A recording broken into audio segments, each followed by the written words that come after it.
So hello everyone, welcome back to my YouTube channel. तो guys, आज के इस ब्लॉग में बात करेंगे हम इन्वर्टर की वायरिंग हम घर में कैसे करें। तो आइए मेरे साथ बने रहिए वीडियो में। मैं पूरा प्रोसेस बताता हूँ इसका, वायरिंग का कैसे हम घर में कर सकते हैं बहुत आसान तरीके से और बहुत अच्छे तरीके से। तो आइए वीडियो में बने रहिए। एंड अगर आप चैनल पे नए आए हो तो प्लीज़ चैनल को सब्सक्राइब करें, लाइक करें एंड शेयर करें। इलेक्ट्रिक पोल से हमारा जो एनर्जी मीटर होता है उसमें आती है। उसके बाद में हम यहाँ पर एक मेन डिस्ट्रीब्यूशन बोर्ड का उपयोग करते हैं। जो हमारा मेन डिस्ट्रीब्यूशन बोर्ड होती है उसमें एक एमसीबी, एक आरसीसीबी और कुछ सिंगल पोल के एमसीबी होते हैं। ठीक है दोस्तों, ये जो हमारे सिंगल पोल के एमसीबी है, इनका उपयोग हम हर एक रूम को पावर सप्लाई देने के लिए करते हैं। अब ये जो हमारे एमसीबी है, इनमें हम फेस सप्लाई का कनेक्शन करते हैं। ठीक है, और जो हमारा न्यूट्रल सप्लाई होता है उसको डिस्ट्रीब्यूट करने के लिए यहाँ पर हम एक न्यूट्रल बस बार का उपयोग करते हैं। अब यहाँ पे जितने भी हमारे रूम्स है, उन रूम में हमें एक एक स्विच बोर्ड का इस्तेमाल करना है। तो यहाँ पे हम एक एक स्विच बोर्ड को ला देते हैं। ठीक है, उसके बाद दोस्तों देखिए, ये जो हमारे रूम्स है, इन रूम में हमें एक एक पंखे का भी इस्तेमाल करना है। ठीक है, और सभी रूम में हम दो दो बल्ब का इस्तेमाल करेंगे। तो यहाँ पर हम दो दो बल्ब का भी कनेक्ट कर देते हैं। अब ये जो हमारा वॉशरूम है, इस वॉशरूम में हमें केवल एक बल्ब का कनेक्शन करना है। तो ये जो हमारा बल्ब है, इसको चालू और बंद करने के लिए यहाँ पर हम एक स्विच का इस्तेमाल करेंगे। इसी स्विच के द्वारा हम इस बल्ब को चालू और बंद कर सकते हैं। दोस्तों, ये जो हमारा घर है, इस घर में हमें इन्वर्टर का भी कनेक्शन करना है। तो इन्वर्टर का कनेक्शन करने के लिए यहाँ पर हम एक इन्वर्टर का उपयोग करेंगे। ठीक है, अब ये जो हमारा इन्वर्टर है, इसको इनकमिंग पावर सप्लाई देने के लिए हम यहाँ पर एक बैटरी का उपयोग करेंगे। तो यहाँ पे हमारा जो स्विच बोर्ड है, इसमें हमें दो प्रकार का पावर सप्लाई लेके जाना है। पहला तो मेन पावर सप्लाई और दूसरा इन्वर्टर का पावर सप्लाई। तो किस प्रकार से हम कनेक्शन करेंगे दोस्तों, देख लीजिए। दोस्तों, इस वीडियो को आप लास्ट तक देखिएगा। यदि आपको ये वीडियो पसंद आए तो प्लीज इस वीडियो पर लाइक जरूर कर दीजिएगा और इस वीडियो को आपके फ्रेंड के साथ शेयर करना ना भूलिएगा। ठीक है दोस्तों, चलिए आगे बढ़ते हैं। देखिए दोस्तों, ये जो हमारा एनर्जी मीटर होता है, इसमें जो पहला टर्मिनल और जो दूसरा टर्मिनल होता है, इसमें हमें फेस सप्लाई और न्यूट्रल सप्लाई देना पड़ता है। पहले टर्मिनल पे हम फेस सप्लाई देते हैं और दूसरे टर्मिनल पे न्यूट्रल सप्लाई देते हैं। तो यहाँ पे हमने कनेक्शन कर दिया। ये दोनों वायर हमारे इनकमिंग पावर सप्लाई हो जाएंगे, जो कि हमारे इलेक्ट्रिक पोल से आ रहे हैं। अब ये जो हमारा एनर्जी मीटर है, इसका जो तीसरा टर्मिनल है, ये वाली, ठीक है, ये हमारा आउटगोइंग न्यूट्रल सप्लाई होता है। तो यहाँ से हम एक वायर को कनेक्ट करेंगे और इसको ले जाके एमसीबी के साथ कनेक्ट कर देंगे। ठीक है दोस्तों, अब ये जो हमारा एनर्जी मीटर है, इसका जो चौथा नंबर का टर्मिनल है, ये वाली, यहाँ से हमें फेस सप्लाई मिलता है। ठीक है, तो यहाँ से एक वायर को कनेक्ट करेंगे और इसको भी ले जाके एमसीबी को इनकमिंग पावर सप्लाई दे देंगे। अब ये जो हमारा एमसीबी है, इसके आउटगोइंग टर्मिनल से एक वायर को कनेक्ट करेंगे और इसको आरसीसीबी के साथ लूप कर देंगे, यानी कि आरसीसीबी को इनकमिंग पावर सप्लाई दे देंगे। ठीक है, इसी प्रकार से न्यूट्रल सप्लाई को भी कर देंगे। तो ये जो हमारा आरसीसीबी था, इसको इनकमिंग पावर सप्लाई मिल गया। अब ये जो हमारा आरसीसीबी है, इसका जो न्यूट्रल सप्लाई का आउटगोइंग टर्मिनल है, यानी कि ये वाली, इस टर्मिनल से एक वायर को कनेक्ट करना है और इसको ले जाके हमें इस बस बार के साथ कनेक्ट कर देना है। ठीक है, तो यहाँ से एक वायर को कनेक्ट किया और इसको ले जाके बस बार के साथ कनेक्शन कर दिए। अब ये जो हमारा दूसरा टर्मिनल है, इस टर्मिनल से हमें फेस सप्लाई का आउटगोइंग मिलता है। तो यहाँ से एक वायर को कनेक्ट करेंगे और इसको ले जाके सभी एमसीबी के साथ कनेक्शन कर देंगे। यहाँ पर हमने एक एमसीबी को इनकमिंग पावर सप्लाई नहीं दी है। इसको इनकमिंग पावर सप्लाई इसलिए नहीं दी है क्योंकि इस एमसीबी का उपयोग हम इन्वर्टर के लिए करेंगे। ठीक है, तो यहाँ पे हमारे जितने भी एमसीबी थे, इनको हमने फेस सप्लाई के द्वारा कनेक्शन कर दिया है। ठीक है, अब देखिए, यहाँ पे जो हमारा इन्वर्टर है दोस्तों, इनमें हमें दो प्रकार का इनकमिंग पावर सप्लाई देना पड़ता है। पहला तो बैटरी से इनकमिंग पावर सप्लाई और दूसरा मेन पावर सप्लाई। ठीक है, तो यहाँ पे हम बैटरी के द्वारा इनकमिंग पावर सप्लाई दे देते हैं। तो दोस्तों देखिए, जो हमारा इन्वर्टर होता है, उसमें आपको तीन वायर मिल जाएंगे। ठीक है, एक रेड वायर, एक ब्लैक वायर और एक केबल मिलेगा। तो ये जो हमारा रेड वायर होता है, ये हमारा पॉजिटिव वायर होती है। तो इसको हम क्या करते हैं कि बैटरी के पॉजिटिव टर्मिनल के साथ कनेक्ट कर देते हैं। ठीक है, उसके बाद ये जो हमारा ब्लैक वायर है, उसको हम बैटरी के नेगेटिव टर्मिनल के साथ कनेक्ट कर देंगे। ठीक है दोस्तों, ये जो हमारा केबल है, ये केबल हमारा इनकमिंग पावर सप्लाई होती है। ठीक है, यानी कि मेन पावर सप्लाई का इनकमिंग होती है। दोस्तों, इस केबल को हमें इस सॉकेट के द्वारा पावर सप्लाई देना है। तो इसके लिए हम क्या करेंगे, यहाँ पर एक 3 पिन प्लग टॉप का इस्तेमाल करेंगे। अब ये जो हमारा केबल है, यहाँ से एक वायर को कनेक्ट करेंगे और इसको ले जाके प्लग टॉप के साथ कनेक्ट कर देंगे। दोस्तों, यहाँ पे मैंने प्लग टॉप का कनेक्शन को एक्सप्लेन नहीं किया हूँ। मुझे उम्मीद है कि आपको प्लग टॉप का कनेक्शन आता ही होगा। ठीक है, चलिए आगे बढ़ते हैं। दोस्तों देखिए, ये जो हमारा इन्वर्टर था इसको हमने इनकमिंग पावर सप्लाई दे दी है बैटरी के द्वारा और मेन पावर सप्लाई के द्वारा। अब ये जो हमारा इन्वर्टर है इसकी आउटगोइंग पावर सप्लाई लेना है, तो आउटगोइंग पावर सप्लाई लेने के लिए यहाँ पर हम 3 पिन प्लग टॉप का इस्तेमाल करेंगे। दोस्तों एक चीज हमेशा याद रखिएगा, हम इन्वर्टर से केवल फेज सप्लाई का आउटगोइंग लेते हैं, ठीक है, न्यूट्रल सप्लाई का आउटगोइंग का इस्तेमाल नहीं करते हैं। हमारा जो मेन पावर सप्लाई का जो न्यूट्रल सप्लाई है वही काम आ जाएगा आपको इन्वर्टर के कंडीशन में भी। तो हम क्या करेंगे कि ये जो हमारा प्लग टॉप है इसका जो दाहिना पिन है यानी कि ये वाली, इस पिन से एक बार वो कनेक्ट करेंगे और इसको ले जाके हमारा जो ये इन्वर्टर वाली एमसीबी है इसके साथ कनेक्ट कर देंगे। तो ये जो हमारा एमसीबी था इसको इनकमिंग पावर सप्लाई मिल गया। अब हमें इन सभी स्विच बोर्ड में कनेक्शन करना है। दोस्तों ये जो हमारा स्विच बोर्ड है इसमें हमें दो प्रकार का पावर सप्लाई लेके जाना है, एक तो मेन पावर सप्लाई, दूसरा इन्वर्टर के द्वारा। तो किस प्रकार से वायरिंग करेंगे दोस्तों देख लीजिए। दोस्तों वायरिंग करने से पहले यहाँ पे हम डिसाइड कर लेते हैं कि किस इलेक्ट्रिकल इक्विपमेंट को हमें नॉर्मल पावर सप्लाई से चलाना है और किसको इन्वर्टर के द्वारा, ठीक है। तो यहाँ पे हम मान लेते हैं कि जो हमारा फैन है और ये जो हमारा एलईडी बल्ब है इनको हमें इन्वर्टर के पावर सप्लाई के द्वारा चलाना है, और ये जो हमारा एलईडी बल्ब है इसको हमें नॉर्मल पावर सप्लाई के द्वारा चलाना है, ठीक है। सेम टू सेम बाकी रूम में करेंगे। ये फैन और ये बल्ब हमारा इन्वर्टर के द्वारा चलेगा और ये हमारा नॉर्मल पावर सप्लाई के द्वारा, ठीक है। इसी प्रकार से ये फैन और ये बल्ब हमारा इन्वर्टर के द्वारा और ये हमारा जो एलईडी बल्ब है और ये जो सॉकेट है उसको हम नॉर्मल पावर सप्लाई के द्वारा कनेक्ट करेंगे, ठीक है दोस्तों। चलिए तो कैसे वायरिंग करेंगे देख लीजिए। तो देखिए दोस्तों ये जो हमारा रूम नंबर 1 है इसमें हमें इनकमिंग पावर सप्लाई देना है मेन वाली। तो दोस्तों ये जो हमारा एमसीबी है इस एमसीबी के आउटगोइंग टर्मिनल से एक वायर को कनेक्ट करेंगे और इसको ले जाके इस स्विच के साथ कनेक्ट कर देंगे। दोस्तों ये जो हमारा स्विच है इसका इस्तेमाल हम इस बल्ब को ग्लो कराने के लिए करेंगे। तो इसके लिए हम क्या करते हैं कि ये जो हमारा स्विच था इसके आउटगोइंग टर्मिनल से एक वायर को कनेक्ट करेंगे और इसको ले जाके इस बल्ब को फेज सप्लाई दे देंगे। तो इस बल्ब को हम यदि चालू करना चाहे तो इस स्विच को प्रेस करके चालू कर सकते हैं और इसको प्रेस करके बंद कर सकते हैं, ठीक है दोस्तों। अब ये जो दूसरा स्विच है इसको हम इस सॉकेट को कंट्रोल करने के लिए इस्तेमाल करेंगे। ये जो हमारा स्विच है इसको इनकमिंग पावर सप्लाई हम यहाँ से कनेक्ट कर देंगे, ठीक है, यानी कि एक वायर को लूप करके इनकमिंग पावर सप्लाई दे देंगे, ठीक है। अब हम क्या करेंगे कि ये जो हमारा स्विच है इसके आउटगोइंग टर्मिनल से एक वायर को कनेक्ट करेंगे और इसको ले जाके हमारा जो सॉकेट है उसका जो दाहिना पिन है उसके साथ इस वायर को कनेक्ट कर देंगे, जिससे क्या होगा इस स्विच को प्रेस करने पे इस सॉकेट में फेज सप्लाई पहुंच जाएगी, ठीक है। तो दोस्तों यहाँ पे आप देख सकते हो कि ये जो हमारा बल्ब है और ये जो सॉकेट है उसको हमने नॉर्मल पावर सप्लाई के द्वारा कनेक्शन कर दिया है। इसी प्रकार से हम रूम नंबर 2 में भी कनेक्शन करेंगे। तो कैसे करेंगे देख लीजिए। ये जो हमारा दूसरा एमसीबी है इस एमसीबी से एक वायर को कनेक्ट करेंगे और इसको ले जाकर स्विच के साथ कनेक्ट कर देंगे, ठीक है, यानी कि इस स्विच को हमने इनकमिंग पावर सप्लाई दे दी है। अब ये जो स्विच था इसके द्वारा हम इस बल्ब को कंट्रोल करेंगे।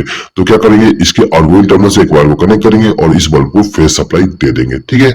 अब ये जो दूसरा स्विच है इसके द्वारा हमें इस सॉकेट को कंट्रोल करना है।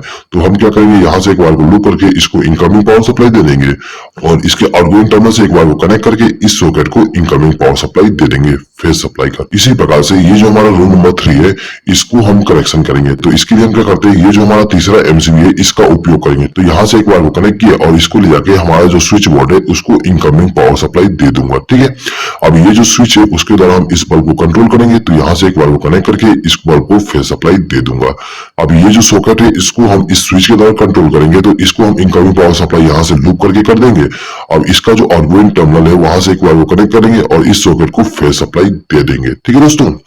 अब देखिए, अब जो हमारा कॉरिडोर था इसमें भी हमने एक स्विच बोर्ड का इस्तेमाल किए थे। अब इस स्विच बोर्ड के द्वारा हम क्या करेंगे, ये जो हमारा बल्ब है इसको मेन पावर सप्लाई के द्वारा रन कराएंगे और ये जो सॉकेट है इसको भी हम मेन पावर सप्लाई के द्वारा चलाएंगे। अब ये जो हमारा बल्ब है इसको हम इन्वर्टर के द्वारा ग्लो कराएंगे और जो हमारा वॉशरूम है वॉशरूम में भी जो बल्ब है उसको हम इन्वर्टर के द्वारा कनेक्शन करेंगे, ठीक है दोस्तों। तो देखिए इस स्विच बोर्ड में हमें मेन पावर सप्लाई का कनेक्शन करना है। तो हम क्या करेंगे, ये जो हमारा चौथा एमसीबी है इस एमसीबी से एक वायर को कनेक्ट करके लेके जाएंगे और इस स्विच बोर्ड को इनकमिंग पावर सप्लाई दे देंगे। हमने इस स्विच को इनकमिंग पावर सप्लाई दी है, ठीक है। तो इस स्विच के द्वारा हम इस बल्ब को कंट्रोल करेंगे। तो इस स्विच के आउटगोइंग टर्मिनल से एक वायर को कनेक्ट करेंगे और इस बल्ब को इनकमिंग पावर सप्लाई दे देंगे। अब ये जो दूसरा स्विच है इस स्विच का उपयोग हम इस सॉकेट के लिए करेंगे। तो क्या करेंगे, इसके लिए इसको हम इनकमिंग पावर सप्लाई यहाँ से वायर को लूप करके दे देंगे। अब इसका जो आउटगोइंग टर्मिनल है वहां से वायर को कनेक्ट करके इस सॉकेट को फेज सप्लाई दे देंगे, ठीक है दोस्तों। तो यहाँ पे जो हमारा मेन पावर सप्लाई थी उसका जो फेज सप्लाई है उसका कनेक्शन कंप्लीट हो गया है, ठीक है दोस्तों। अब ये जो हमारा स्विच बोर्ड है इस स्विच बोर्ड में हमें इन्वर्टर का कनेक्शन भी करना है। तो इसके लिए हम क्या करेंगे कि ये जो हमारा एमसीबी है यानी कि जो एमसीबी का उपयोग हमने इन्वर्टर के लिए किए थे उसके आरगुइन टर्मिनल से एक वायर को कनेक्ट करेंगे और इसको ले जाके इस स्विच बोर्ड के साथ कनेक्शन कर देंगे। हमने इस स्विच को इनकमिंग पावर सप्लाई दे दी है, ठीक है। अब ये जो स्विच है इसका उपयोग हम इस फैन के लिए करेंगे। अब ये जो फैन है इसके स्पीड को कंट्रोल करने के लिए यहाँ पे रेगुलेटर का उपयोग किया गया है। तो हम क्या करेंगे, इस स्विच के आउटगोइंग टर्मिनल से एक वायर को कनेक्ट करेंगे और इस रेगुलेटर को इनकमिंग पावर सप्लाई दे देंगे। अब ये जो हमारा रेगुलेटर है इसका जो आउटगोइंग टर्मिनल है उस टर्मिनल से एक वायर को कनेक्ट करेंगे और इसको ले जाके फैन को फेस सप्लाई दे देंगे। तो ये जो हमारा फैन था इसको इनकमिंग पावर सप्लाई मिल गया इन्वर्टर के द्वारा, ठीक है। अब इस बल्ब को भी हमें इन्वर्टर के द्वारा कंट्रोल करना है। तो हम क्या करेंगे कि इस बल्ब का कनेक्शन हम इस स्विच के द्वारा करेंगे, ठीक है। तो इस स्विच को इनकमिंग पावर सप्लाई देने के लिए यहाँ से एक वायर को लूप करके इस स्विच को इनकमिंग पावर सप्लाई दे देंगे। उसके बाद इसका जो आउटगोइंग टर्मिनल है वहां से एक वायर को कनेक्ट करके इस बल्ब को इनकमिंग पावर सप्लाई दे देंगे। दोस्तों अब ये जो हमारा रूम नंबर 3 है इसका कनेक्शन करना है। तो इसका कनेक्शन करने के लिए हम क्या करेंगे, यहाँ से एक वायर को कनेक्ट करके इस रूम नंबर 3 के जो स्विच बोर्ड है उसको इनकमिंग पावर सप्लाई दे देंगे। अब ये जो स्विच है इसको कंट्रोलिंग हम इस फैन के लिए करेंगे। तो क्या करेंगे, यहाँ से एक वायर को लूप करेंगे और इस रेगुलेटर को इनकमिंग पावर सप्लाई दे देंगे। अब ये जो हमारा रेगुलेटर है इसके आउटगोइंग टर्मिनल से एक वायर को कनेक्ट करेंगे और इसको ले जाके हमारा जो फैन है उसको इनकमिंग पावर सप्लाई दे देंगे, ठीक है। अब ये जो दूसरा स्विच है इसके द्वारा हम इस बल्ब को कंट्रोल करेंगे। तो इस स्विच को हम इनकमिंग पावर सप्लाई यहाँ से लूप करके दे देंगे और इसका जो आउटगोइंग टर्मिनल है वहां से एक वायर को कनेक्ट करके इस बल्ब को इनकमिंग पावर सप्लाई दे देंगे, ठीक है दोस्तों। तो यहाँ पे हमारा रूम नंबर 3 का कनेक्शन कंप्लीट हो गया। अब हमें रूम नंबर 2 का कनेक्शन करना है। अब ये जो हमारा रूम नंबर 2 है इसको इन्वर्टर की तरह पावर सप्लाई देने के लिए यहाँ से एक वायर को लूप करेंगे और इसको ले जाके किसी भी स्विच के साथ कनेक्ट कर देंगे, ठीक है दोस्तों। ये जो हमारा स्विच है इसका उपयोग हम इस फैन के लिए करेंगे, ठीक है। तो इसका कनेक्शन भी कर देते हैं, सेम टू सेम कनेक्शन करेंगे। तो यहाँ पे मैं एक्सप्लेनिंग करता हूँ, सिंपली कनेक्शन कर देता हूँ, ठीक है दोस्तों। ये जो हमारा कॉरिडोर है इस कॉरिडोर में हमने जो स्विच बोर्ड इस्तेमाल किए थे इसमें भी हमें इन्वर्टर का पावर सप्लाई देना है। तो हम क्या करेंगे, यहाँ से एक वायर को लूप करेंगे और इसको ले जाके इस स्विच के साथ कनेक्शन कर देंगे। अब ये जो हमारा स्विच है इसका उपयोग हम इस बल्ब के लिए करेंगे, ठीक है। तो इसका जो आउटगोइंग टर्मिनल है वहां से एक वायर को कनेक्ट करेंगे और इस बल्ब को फेस सप्लाई दे देंगे, ठीक है दोस्तों। अब देखिए दोस्तों ये जो हमारा बल्ब है इसको भी हमें इन्वर्टर के द्वारा ग्लो कराना है। तो इसके लिए हम क्या करेंगे, यहाँ से एक वायर को लूप करके लेके जाएंगे और ये जो हमारा स्विच था उसको इनकमिंग पावर सप्लाई दे देंगे। अब इसका जो आउटगोइंग टर्मिनल है वहां से एक वायर को कनेक्ट करके इस बल्ब को फेस सप्लाई दे देंगे, ठीक है दोस्तों। तो यहाँ पे हमारा जो फेस सप्लाई था इनवर्टर पावर वाली और इन्वर्टर वाली उसका कनेक्शन कंप्लीट हो गया दोस्तों। यदि आप यहाँ पे हर एक रूम के लिए अलग अलग एमसीबी का उपयोग करना चाहते हैं इन्वर्टर के वायरिंग के लिए भी तो आप कर सकते हो, ठीक है। उसके लिए आपको यहाँ पे एमसीबी का कनेक्शन करना है और उन एमसीबी को इनकमिंग पावर सप्लाई देने के लिए यहाँ से लूप कर दोगे जिस प्रकार से हमने यहाँ पे किया है, ठीक है दोस्तों। अब हर एक एमसीबी के द्वारा आउटगोइंग पावर सप्लाई लेके जाएंगे हर एक रूम के लिए, ठीक है दोस्तों। यदि आप इस वीडियो का पीडीएफ फाइल डाउनलोड करना चाहते हैं तो उसका लिंक मैं आपको कम्युनिटी टैब में दे दूंगा। इस वीडियो का पीडीएफ फाइल केवल मेरे मेंबर्स ही डाउनलोड कर सकते हैं। दोस्तों यदि आपने हमारे चैनल का मेंबरशिप अभी तक ज्वाइन नहीं किया और यदि आप इस वीडियो का पीडीएफ फाइल डाउनलोड करना चाहते हैं तो आप मेंबरशिप को ज्वाइन करके हर एक वीडियो का पीडीएफ फाइल डाउनलोड कर सकते हैं। और यदि आप बिना मेंबरशिप को ज्वाइन किए पीडीएफ फाइल डाउनलोड करना चाहते हैं तो उसके लिए अलग से एक लिंक दिया गया है, उस लिंक पे क्लिक करके आप डाउनलोड कर सकते हैं। लेकिन उसके लिए आपको थोड़ा सा चार्जेस देना पड़ेगा, वो चार्जेस केवल मुझे सपोर्ट करने के लिए होगा, ठीक है दोस्तों। चलिए आगे बढ़ते हैं। देखिए दोस्तों अब हमें यहाँ पे न्यूट्रल सप्लाई का कनेक्शन करना है। तो न्यूट्रल सप्लाई का कनेक्शन करने के लिए हम इस बस बार का उपयोग करेंगे। दोस्तों ये जो हमारा रूम नंबर 1 है इसमें हम सबसे पहले न्यूट्रल सप्लाई का कनेक्शन कर देते हैं। दोस्तों ये जो हमारा रूम नंबर 1 है इसमें न्यूट्रल सप्लाई का कनेक्शन करने के लिए हम क्या करेंगे कि ये जो हमारा बस बार है यहाँ से एक वायर को कनेक्ट करेंगे और इसको ले जाके हमारा जो बल्ब है उसको न्यूट्रल सप्लाई दे देंगे। दोस्तों ये जो हमारा फैन है इसको भी हमें न्यूट्रल सप्लाई देना है। तो इसको न्यूट्रल सप्लाई देने के लिए यहाँ से एक वायर को लूप करके इसको न्यूट्रल सप्लाई दे देंगे, ठीक है। अब ये जो हमारा सॉकेट है इस सॉकेट में हमें न्यूट्रल सप्लाई देना पड़ता है।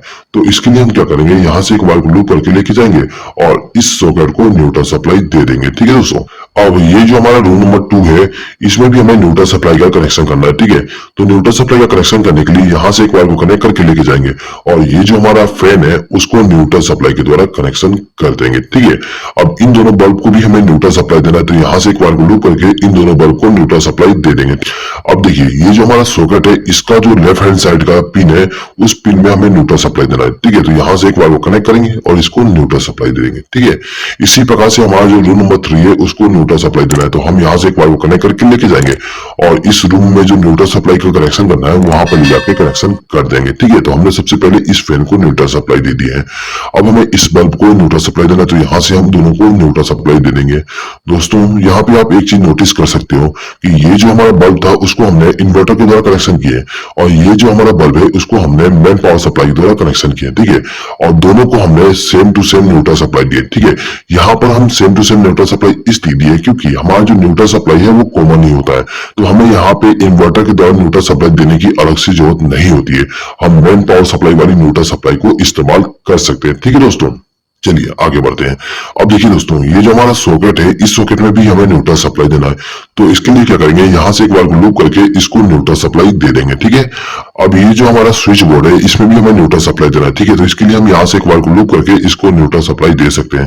दोस्तों यदि आप चाहते हो कि न्यूट्रल सप्लाई को यहाँ से कनेक्शन किया है तो आप यहाँ से एक वायर को जोड़ के लाके कनेक्शन कर सकते हो। ठीक है, अब ये दोनों बल्ब जो है इनको भी हमें न्यूट्रल सप्लाई देना है, तो यहाँ से एक वायर को लूप करके हम दोनों को न्यूट्रल सप्लाई दे देंगे। ठीक है, अब ये जो हमारा लास्ट बल्ब है इसको भी हमें न्यूट्रल सप्लाई देना है, तो यहाँ से एक वायर को लूप करके इसको न्यूट्रल सप्लाई दे देंगे। ठीक है, तो यहाँ पे हमारा फेस सप्लाई और न्यूट्रल सप्लाई का जो कनेक्शन था वो कंप्लीट हो गया। अब हमें केवल अर्थिंग का कनेक्शन करना है, तो अर्थिंग का कनेक्शन करने के लिए क्या करेंगे, हमारे घर में जो भी अर्थिंग होता है वहां से एक वायर को कनेक्ट करके लाएंगे और इसको ले जाके हमारा जो ये स्विच बोर्ड है इसका जो मोटा वाला पिन है उस पिन के साथ कनेक्शन कर देंगे। दोस्तों एक चीज हमेशा याद रखिएगा, जो हमारा स्विच बोर्ड होती है उसमें जो मोटा पिन होती है उस पिन में हमें अर्थिंग का कनेक्शन करना होता है। तो दोस्तों यहाँ पे आप देख सकते हो ये जो हमारा मोटा पिन है उस पिन में हमने अर्थिंग का कनेक्शन कर दिया है। अब हमें इस सॉकेट में भी अर्थिंग का कनेक्शन करना है, तो इसके लिए हम यहाँ से एक वायर को लूप करके लेके जाएंगे और इस मोटे वाले पिन के साथ कनेक्शन कर देंगे। दोस्तों ये जो हमारा स्विच बोर्ड है इस स्विच बोर्ड में भी हमें अर्थिंग का कनेक्शन करना है, तो यहाँ से एक वायर को कनेक्ट करके लाएंगे और ये जो हमारा मोटा वाला पिन है उसको हम अर्थ के साथ कनेक्ट कर देंगे। ठीक है दोस्तों, तो कुछ इस प्रकार से हम हमारे घर में मेन पावर सप्लाई और इन्वर्टर का कनेक्शन करते हैं। दोस्तों यदि आपको इस वीडियो पे किसी प्रकार का डाउट है तो आप कमेंट बॉक्स में कमेंट करके पूछ सकते हैं। आई होप कि दोस्तों आपको ये वीडियो पसंद आया होगा। दोस्तों यदि आपको ये वीडियो पसंद आए तो प्लीज इस वीडियो पे लाइक जरूर कर दीजिएगा और आपके फ्रेंड्स के साथ इस वीडियो को शेयर करना ना भूलिएगा। इस वीडियो को देखने के लिए धन्यवाद।